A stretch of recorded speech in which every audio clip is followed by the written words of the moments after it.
kita sambung. Part 2 ke part 3 tak tahulah kan. Kita sambung. Terusnya kita sambung dengan kitar haid. Tadi pagi tadi kita dah bincang dah. Tadi cerita pasal apa?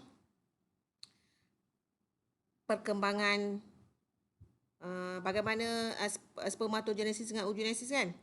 Penghasilan ovum dengan penghasilan sperma. Dua-dua dah ready. So sekarang kita tengok kitar haid dulu. Sebelum tengok persenyawaan, kita tengok kitar haid dulu. Kitar haid ni pun dah belajar kan dalam form 3. Cuma bezanya masa kita haid untuk kita belajar form 5 ni, detailnya adalah yang melibatkan hormon. Dulu tak belajar melibatkan hormon, sekarang belajar melibatkan hormon. Okey. Lupa cikgu nak cakap. Assalamualaikum. Dan selamat tengah hari. Lupa akan terus startnya. Okay. Assalamualaikum. Semua okey ya? Yang tadi kita faham semua Dah faham tadi betul-betul. Lepas tu kita nak masuk kitar haid lah. Okey, kitar haid. Okey. Dengar betul-betul.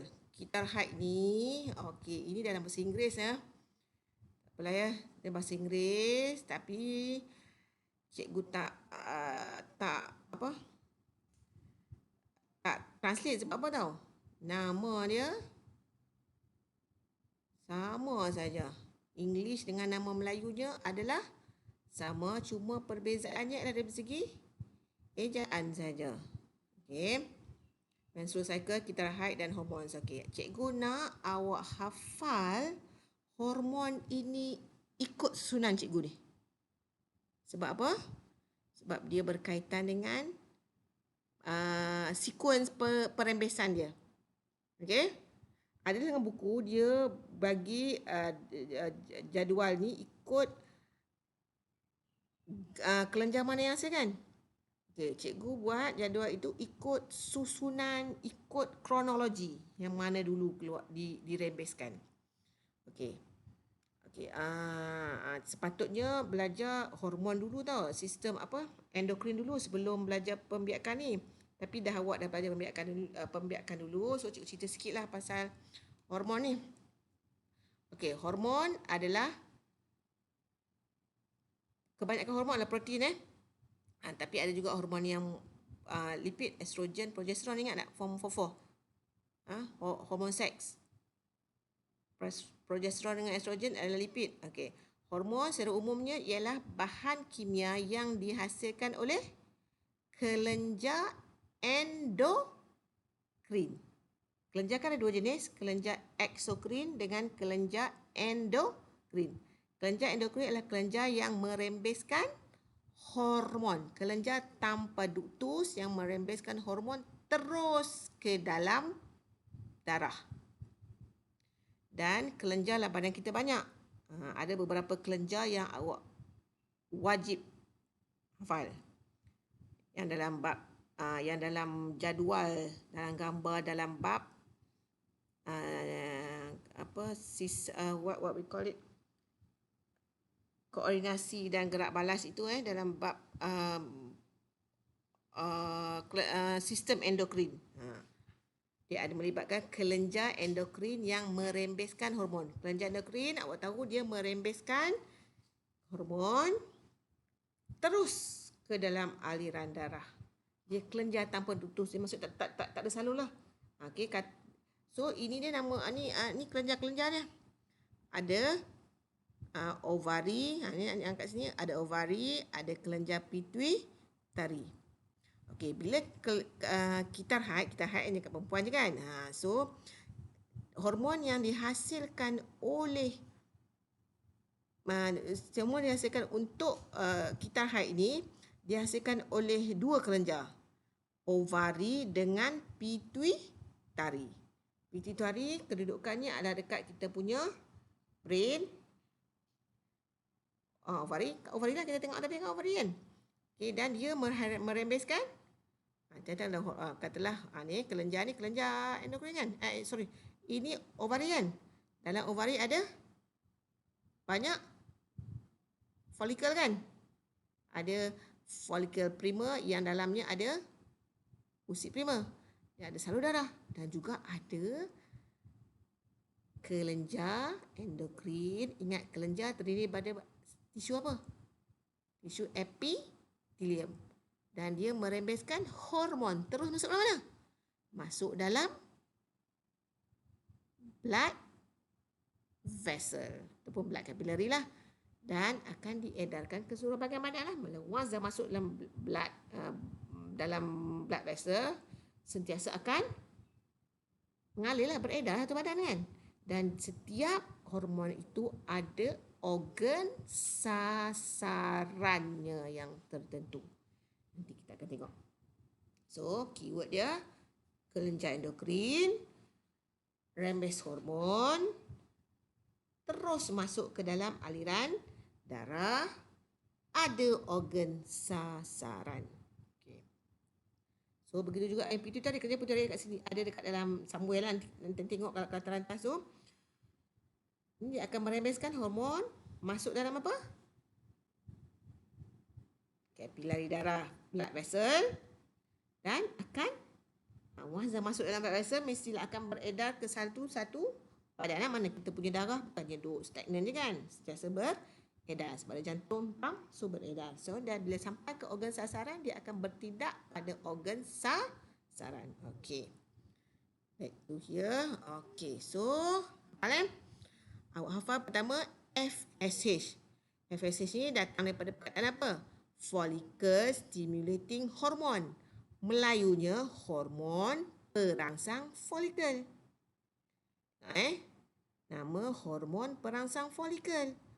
Fungsi nama dia sama dengan nama fungsi. Merangsang apa? So, merangsang development perkembangan folikel primer. Ingat tak folikel primer? Ingat tak folikel primer? Ingat tak folikel primer? Kan, tadi kita ada dalamnya ada usit primer kan? Dikelilingi oleh folikel primer. Kan folikel primer kan berkembang daripada kecil nampak dah besar. Ada gambar tadi. Mana gambar ikut? Ni folikel primer nampak dah kembang. Dah besar. Dalam ni tetap usit lagi. Dia kembang. Apa yang menyebabkan development perkembangan ni disebabkan oleh apa? FSH.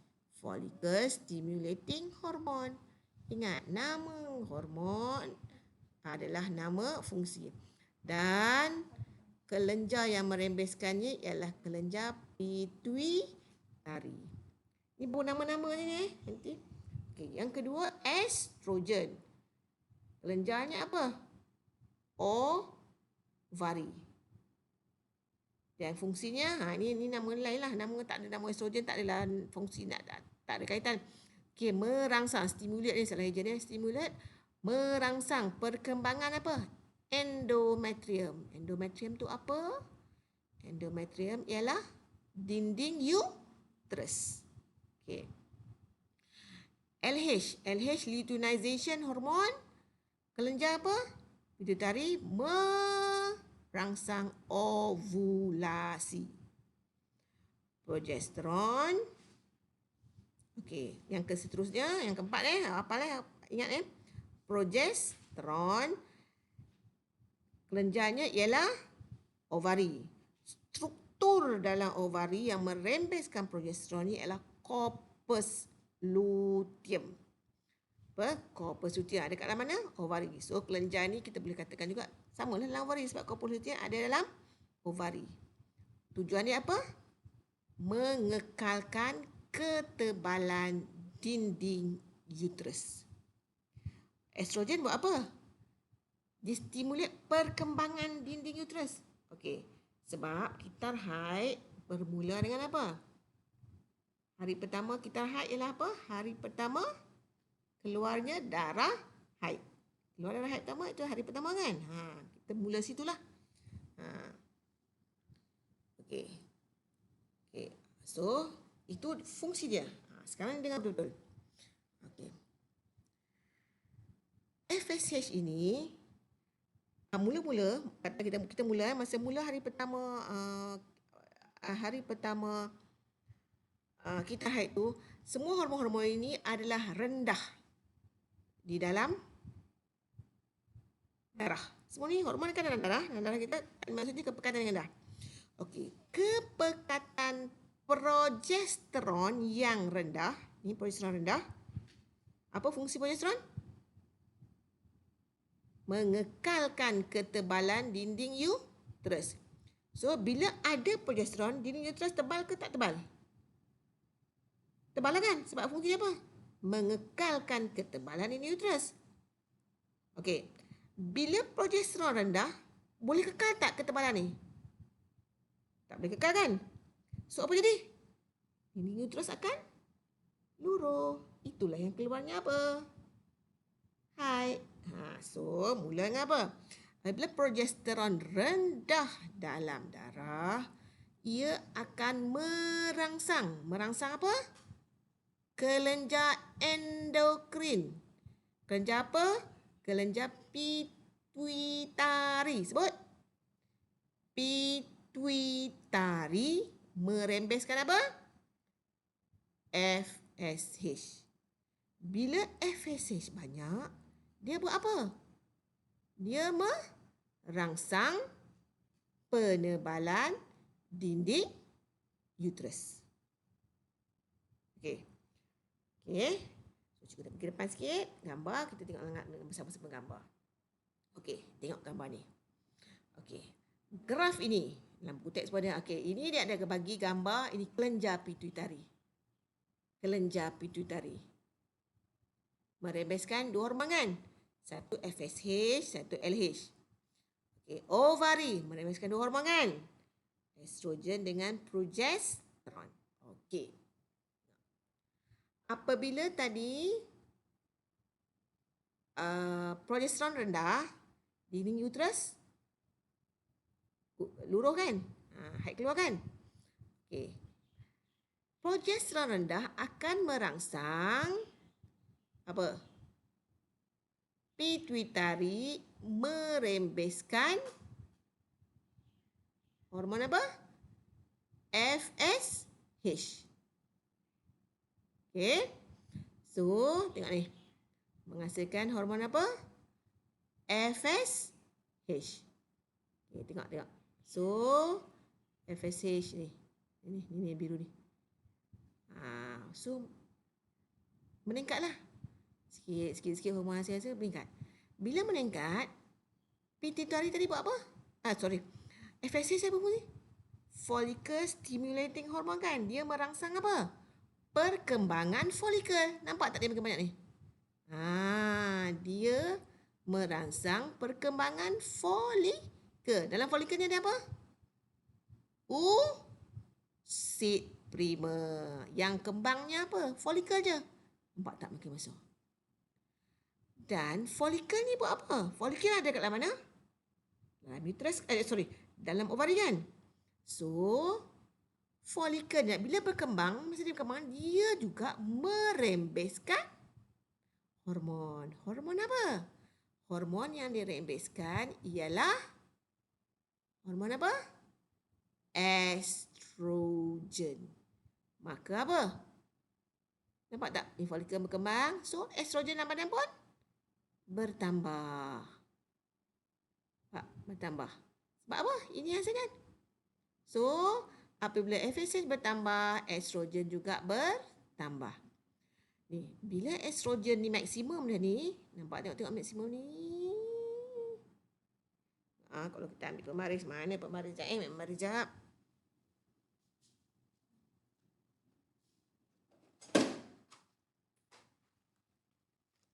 Okey, pembaris kita ambil tengok sini. Tengok ni. Okey, mana tadi? Ni awak tengok sini. Estrogen. Okey, estrogen, bila estrogen tinggi, nampak tak? Ni. LH pula. LH apa? Luteinizing hormon ataupun hormon polutenan pun dirembeskan dengan banyak. Okey, apa fungsi hormon polutenan ni? Merangsang ovulasi. Ni. Secondary oocyte ini, secondary follicle ni, yang mecut ni, follicle yang mecut ni akan rupture. Pecah. Keluar apa? Keluar apa? Usaid primer ke sekunder? Usaid sekunder. Yang paling sama dalam ni tadi, usaid primary menjalankan proses meiosis 1 kan? Kan setiap sekali sebulan, usid primer akan menjalankan proses meiosis 1, menghasilkan usid sekunder. So yang keluar tadi apa? Usid sekunder. Prosesnya panggil apa? Ovulasi. C, nampak C di belakang, proses. Ataupun pengovulan. English ovulation lah. Proses. So keluarlah apa?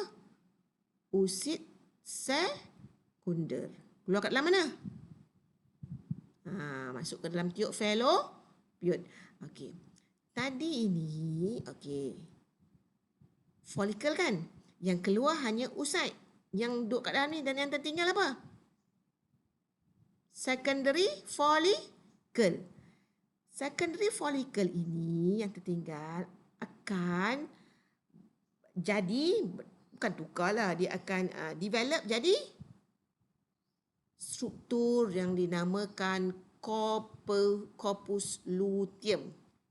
Englishnya corpus luteum, Melayu pun corpus luteum, cuma C tu tukar kepada K, ejaan dia. Okey. Secondary follicle ataupun follicle sekunder akan develop jadi apa? Corpus luteum. Sebenarnya corpus luteum ni daripada mana? Daripada follicle lah dia. Sekarang ni corpus luteum tadi di sini menghasilkan estrogen kan? Sekarang corpus luteum menghasilkan progesteron. Okey. Apa fungsi progesteron? Maintain, mengekalkan ketebalan dinding uterus. Sebenarnya apa tujuan dinding uterus tu tebal? Tujuan ni untuk apa? Untuk penempelan. So, okey. Corpus luteum buat apa? Merembeskan progesteron. So, progesteron apa? Nampak tak? Progesteron pun tinggi. Dalam mana? Dalam darah. Organ sasarannya apa? Progesteron hormon dirembeskan oleh corpus luteum. Corpus luteum dalam ovari kan? So, dia merembeskan progesteron masuk dalam darah. Kan? Apa dia punya organ sasaran? Organ sasarannya ialah uterus. Mengekalkan penebalan dinding uterus. Tebal lah.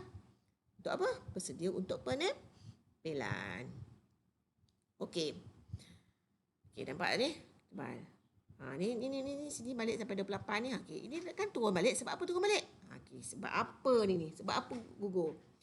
Okey, progesteron akan merembeskan corpus luteum akan merembeskan progesteron untuk mengekalkan penebalan dinding uterus. Okey. Dengar betul? Jika tiada penempelan, tak ada penempelan dekat sini. Sini tak ada penempelan. Corpus luteum ni, dia kata apa nak buat pun, tak ada kerja dah aku. So, dia pun tidak akan menghasilkan progesteron lagi. Sebab apa dia tak hasilkan progesteron? Sebab dia degenerate. Sebab apa dia degenerate? Sebab tiada penempelan.